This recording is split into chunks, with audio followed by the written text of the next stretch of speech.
दीजे साथ और पोता तुमने ऐसो दीजे दीजे फूल गुलाब मारा द्वारिका राना मारा चार भुजारा। हे प्रभु कृपा एकादशी भूमि का शयन करो, पत्तल पर भोजन करो और जले हुए भोजन का त्याग करो। देवराज ने केवल शिव महापुराण के महत्तम शब्द को स्मरण किया और महत्तम शब्द का स्मरण कर देवराज आनंद करते करते ताप इतना पड़ा। देवराज भगवान शंकर के मंदिर से बाहर निकला, कुछ ही दूर पर गया था। जाने के बाद देवराज के प्राण छूट गए। महाराज प्राण छूटे, भगवान शंकर का गण बनकर भगवान शिव के धाम को चले गया। देवता आनंद की अनुभूति करने लगे, चारों तरफ सुख समाहित हो गया। ब्राह्मण कुल में जन्म लेने के बाद भी ब्राह्मण कर्म नहीं कर पाया और ब्राह्मण ना कर्म करने के बाद भी भगवान की भक्ति में डूब गया। राजा श्वेत का चरित्र आप लोग सुने होंगे। राजा श्वेत जो भगवान शिव की आराधना में डूबे रहते, दिन रात भगवान शंकर की आराधना, शिव जी का स्मरण करना, शंकर का भजन करना, शंकर की स्मरण करना, शंकर भगवान को ले जाकर जल चढ़ाना। सारे 33 करोड़ देवताओं में केवल देव अधिदेव महादेव कैसे हैं जो अपनी मस्ती में रहते हैं महाराज। और दुनिया के लोग उनके भगत भी ऐसे हैं, जब फुर्सत जब फ्री तब लोटा में पानी भरा, शंकर जी को ले जाकर चढ़ा दिया। और कहीं कहीं के इतने आलसी कि मंदिर का ही लोटा, कलश भी मंदिर का, शंकर भी मंदिर का और पानी भी मंदिर का, वहीं से भर के वहीं उठा के चढ़ा दे। शंकर भगवान भी मन में सोचे आई काय को तेरे घर ही आ जा तो वहीं चढ़ा देते, इतना भी कष्ट काय को करना। सबसे सरल महाराज पहले के समय में 2 दोष नहीं होते थे घर में, एक पितृ दोष, दूसरा वास्तु दोष होता था। क्या पहले घरों में 2 दोष नहीं होते थे, ना पितृ दोष होता था ना वास्तु दोष होता था। आज के जमाने में लोग मकान बनाते हैं, घर बनाते हैं तो वास्तु शास्त्री को बुलाते हैं, नक्शा बनवाते समय कहते हैं वास्तु के हिसाब से मकान बनाना, वास्तु के हिसाब से घर बनाना। तो पहले के जमाने में तो लोग मकान बनाते, जिसका मन होता था, पिताजी का मन होता यहाँ बाथरूम बना दो, बाथरूम बना दो, यहाँ पर ये बना दो, हाल बना दो, हाल बना दिया, जहाँ रसोई घर बनाना है रसोई घर बना दिया। पिता का मन, घर के लोगों का मन, बुजुर्ग का मन वहां बना देते थे। और आज के जमाने में मकान कुछ कर बनाया तो भी घर में रत्ती भर की शांति नहीं, घर में रत्ती भर की लक्ष्मी नहीं, घर में रत्ती भर का सुकून नहीं। घर से बाहर रहती शांति रहती, घर के जैसी अंदर खुशी वैसी अशांति चल। फिर किसी को बुलाया, हमारे घर में क्या हो गया, वास्तु दोष, पितृ दोष है। पहले के जमाने में 2 दोष नहीं होते, ना पितृ दोष होता था ना वास्तु दोष होता था। क्यों? क्योंकि घर के लोग घर के मटके में से, हंडे में से, परिंडे में से, मटके में से पानी लेते थे और पानी ले जाकर अपने घर में से लेकर जाकर शंकर को चढ़ाते थे। तो घर का जो मटका होता है, पानी भरने का जो मटका पात्र होता है, वो पितरों का स्थान होता है। और घर में से जब पानी लेकर जाते थे तो पूरे घर का वास्तु दोष उस पानी के अंदर जाता था और घर के मटके में से पानी ले जाते थे तो पितृदोष उसमें समाहित होकर चला जाता था। शंकर को चढ़ाने से वास्तु दोष और पितृदोष दोनों समाप्त हो जाता था महाराज, दोनों। अब आज के जमाने में घर का पानी कोई चढ़ाता ही नहीं है, इसीलिए घर में दोनों दोष लगे। जल समर्पित, पानी समर्पित, समर्पण बिना समर्पण की श्रेष्ठता नहीं है। समर्पण की शुद्धता का भाव हो। भगवान शिव की कथा कर रही है, शंकर की कथा वर्णन कर रही है महाराज। भूत भावन भूतेश्वर देवराज का चरित्र कर रहा है। फिर आगे जो चरित्र का वर्णन किया है, भगवान शंकर के आनंद में जो चरित्र का वर्णन किया, एक बिंदुक नाम का ब्राह्मण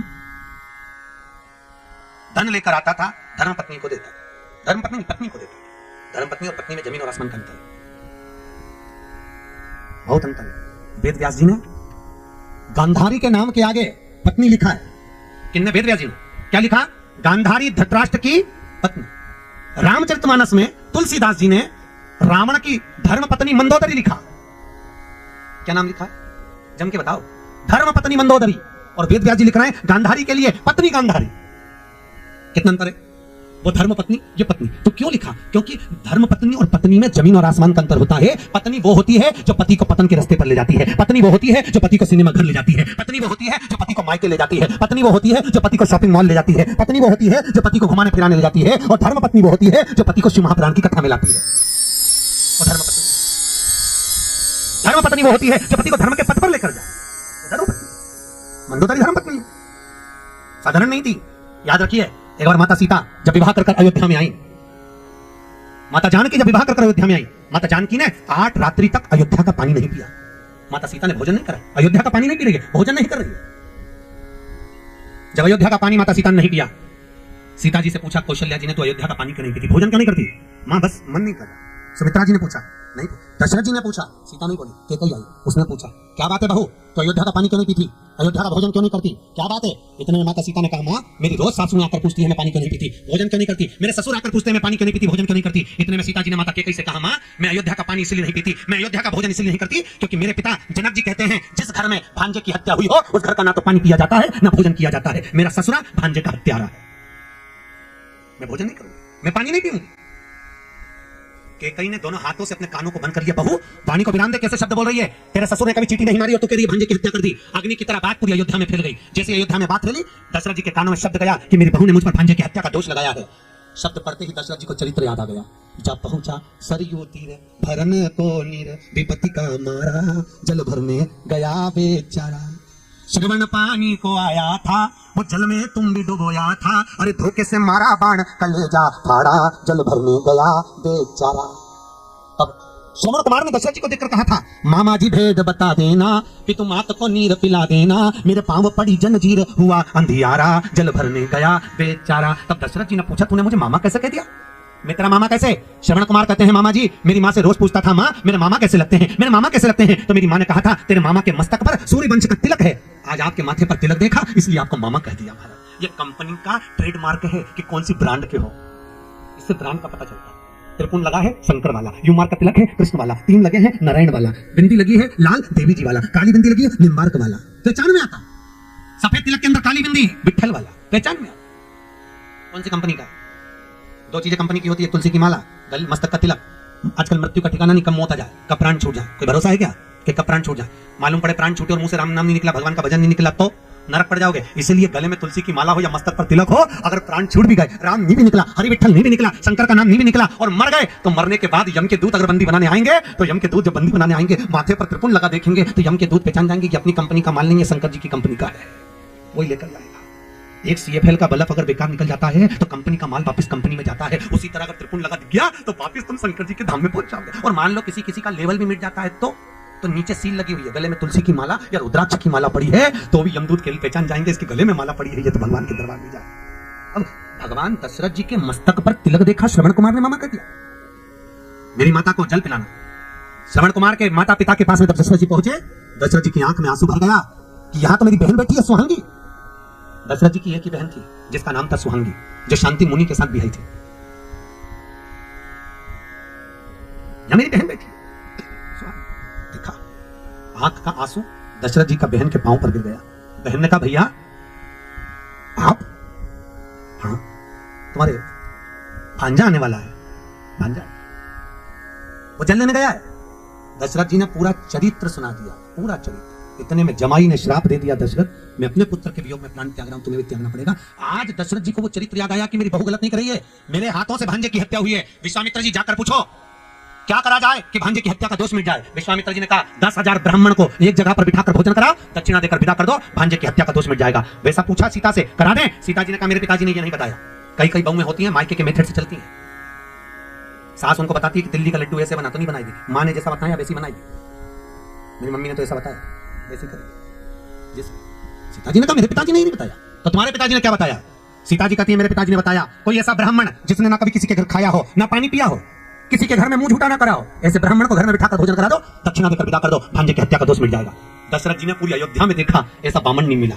पत्र लिखा जनक जी को, समधी जी सगा जी तुम्हारे यहाँ कोई बामण हो तो बता दो। समधी जी बोले, हमारे यहाँ भी कोई बामण नहीं है। अपनी करमाला में ऐसा कहीं का बामण हो तो बता दो रे, जिसने ना कभी किसी के घर खाया हो ना पानी पिया हो। पूरी पृथ्वी पर ब्राह्मण देखा तो नहीं मिला। तब जनक जी ने पत्र लिखकर भेजा दशरथ जी को, दशरथ जी पूरी पृथ्वी पर ऐसा ब्राह्मण नहीं मिलेगा, पूरी पृथ्वी पर केवल एक ब्राह्मण ऐसा है, ना उसने किसी के घर खाया ना पानी पिया, उसका नाम लंका का राजा रावण है। क्योंकि रावण को कोई घर में भोजन करने नहीं बुलाता, पानी पीना नहीं बुलाता, उसको तुम बुलाइए, वो ब्राह्मण है। दशरथ जी ने पत्र लिखा, श्रीमान रावण जी महाराज आप हमारे यहाँ एक समय भोजन के लिए पधारो। वो पत्र मंदोदरी के हाथ लग गया। और मंदोदरी रावण की कौन है? जम के बोलो, धर्म पत्नी। अब धर्म पत्नी क्या करती है देखो। धर्म पत्नी पहुंची रावण के पास, स्वामी आप ब्राह्मण कुल में जन्मे पर आपने कभी ब्राह्मण कर्म नहीं करा। रावण कहता है, मैं ब्राह्मण कर्म तो करता हूँ, शंकर जी की पूजन करता हूँ, जनेऊ पहनता हूँ, त्रिपुण लगाता हूँ, ये ब्राह्मण कर्म नहीं तो और क्या है? इतने में मंदोदरी ने कहा, ब्राह्मण कर्म से नहीं कहते, ब्राह्मण कर्म वो होता है जजमान के यहाँ भोजन करने जाओ, दक्षिणा लेकर आओ। इतने में रावण हंसकर बोला, मेरे जैसे दशानंद को कौन भोजन कराएगा? किसको अपने खजाने खाली करना है? मंदोदरी बोली, फालतू की बात छोड़िए, ऐसे जजमान बहुत हैं जो भोजन कराएंगे, आप जाओगे? रावण बोला, तू नाम बता, मैं चले जाता हूं, जाइए। राजा दशरथ ने तुम्हें भोजन करने बुलाया। रावण ने अपने मस्तक के मुकुट को जमीन पर रख दिया, क्योंकि रावण बड़ा विद्वान था, उसको मालूम था अहंकार का मुकुट पहनकर जाऊंगा तो मुझे राम नहीं मिल पाएगा, अहंकार छोड़कर जाऊंगा तो राम मिलेगा। किसके कहने पर? अरे बोलो तुम क्या है, तब तुम कब क्या होगी?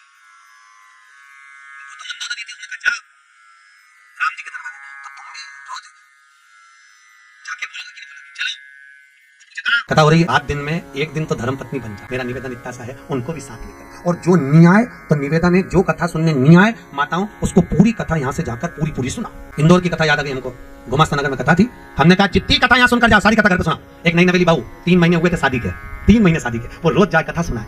एक दिन हमारे पास आकर बोली, गुरुजी आज मेरा सेठ आया है, पति आया है। मैंने कहा बेन आखिरी में मिलवाना, बेलपत्र देंगे हो। आखिरी में मिलने आए, हमने बेलपत्र दी। हमने पूछा भैया 3 दिन कथा में नहीं आए, आज चौथे दिन कैसे आ गए? उसने कहा गुरुजी सही बोलूं। मैंने कहा बोल। कि गुरुजी रात को 9 से 12 सुनने से अच्छा है दिन में 3 से 6 सुन लूं, क्योंकि पूरी रात बैठ के ये कथा ही सुनाती रहती है। तो तुम भी नियम ले लो, यहां से जाने के बाद पूरी पूरी कथा ए जी पाँव दबा दबा के, गला नहीं, पाँव पूरी पूरी। मंदोदरी ने भेज, धर्म पत्नी भेजी, और मंदोदरी ने भेजा। पहुंचे रावण, दशरथ जी को मालूम पड़ा लंकाधिपति रावण आया, ब्राह्मण आया है। दशरथ जी तुरंत आए। दशरथ जी ने आकर रावण के चरण धोए। राम जी ऊपर छत पे खड़े हुए देख रहे थे, आज मेरे पिता रावण के चरण धो रहा है। राम जी जान गए मेरे पिता ने रावण के चरण धोए, तो एक दिन मैं भी इस रावण के चरण जरूर धोऊंगा, क्योंकि जैसा बाप करता है वैसी औलाद करती होता है। एक माता पिता ने अपने बच्चे से कहा, सुन शाम को गुरुजी आएंगे, प्रणाम करना हो। शाम को गुरुजी आए, पिताजी ने कहा चल प्रणाम कर, नहीं करना। पिताजी ने कहा प्रणाम कर, नहीं करना। पिताजी ने 2 धर के दिया, बच्चा रोने लगा। माँ बेटा अपने गुरुजी प्रणाम कर, नहीं करना। माँ ने भी धो दिया, 4 धर के दिया, बच्चा रो। इतने गुरुजी ने कहा काहे को मार रहे हो, कि प्रणाम नहीं कर रहा। गुरुजी बोले नहीं कर रहा तो मत करने, तो कम से कम तुम दोनों तो करो, तुम दोनों करो। अब जैसे ही माता पिता ने प्रणाम करा, बच्चे ने साष्टांग दंडवत कर लिया। उनको देखकर हम सुधरेंगे, युग सुधरेगा, हम बदलेंगे। अरे बोलो तो युग बदलेगा, बदलो तो सही। कब बदलोगे? अरे बोलो तो बदलना जरूरी है। 2 चीज बहुत जल्दी बदली, एक घूंघट, एक मेहंदी। पहले घूंघट यहाँ था, अब तो बहुएं 2 बार घूंघट इतना जब लेती है, जब एक बार शादी करके आती है तब मुंह दिखाई होती है तो सोने की रकम मिलती है, और एक बार घूंघट इतना जब लेती है जब घर में डोकरा डोकरी बुढ़ा बुढ़ी मरे तब, क्योंकि आंख में आंसू तो एक भी आएगी, बट डिजाइन में ऐसा पल्लू करके रोती है बस। 2 बार 2 चीजें बहुत जल्दी बदली, एक घूंघट, एक बार मेहंदी। मेहंदी यहाँ थी, पूना में कथा थी मंगलवार पेट में, तो हमने पूछ लिया एक बच्ची लगा के, हमने कहा तनु इधर आ, तो क्या गुरुजी ये तूने क्या लगाया, तो क्या टेटू। हमने कहा कितने का लगवाया, कि 700 रुपए का। हमने कहा 700 रुपए तू गौशाला में देती तो बेचारी गाय 1 महीना चारा खाती, फालतू का पैसा खर्च करिए, ऐसे तो कोई